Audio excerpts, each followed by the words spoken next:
Chapter 8. Documenting. Documentation is information about a program's code.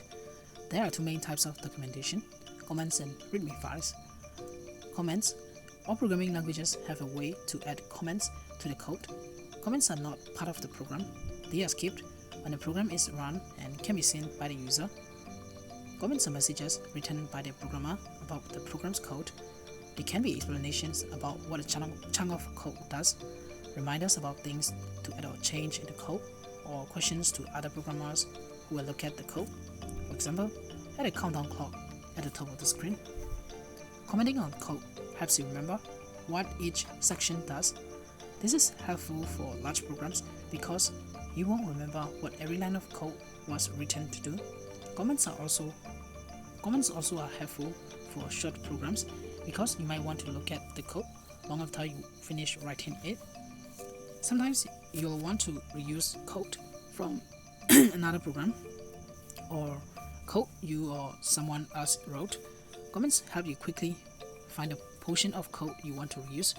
For example, if you were making a game, instead of creating the code to move characters around on your own, you could copy a similar chunk of code from another program. You could write a comment so that you know which chunk of code this is in your program. Comments are also used to help debug a program because comments are not read when the program is run. Commenting out, which means marking sections of code as a comment so that it will not be run with the rest of the code. A section of code is an easy way to make the computer skip lines of code that may contain a bug without deleting them. Comments can also be helpful in debugging by adding text lines of code that you comment out when you are done testing it. Comments can also be notes to yourself as you code. For example, you could leave short notes as reminders to yourself like #bug or #fixme, a known bug that you want to come back to.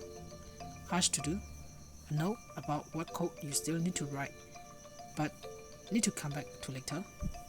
README, a README file, usually typed in all caps to get your attention, gives information about a program, including which files are included, how to install it, how to use it, credits and attribution, or known bugs. A README file can be written for the user, other programmers, or both. Usually, only one README file is used per program, and it usually is a plain text file, which is a text document that has no formatting like bold type, indents, and paragraph spacing, just words and punctuation. Although README files can include user information, a user guide is a more common way to help users figure out how to use a program. Usually, user guides are only created for large, complicated programs like Microsoft Word or Excel.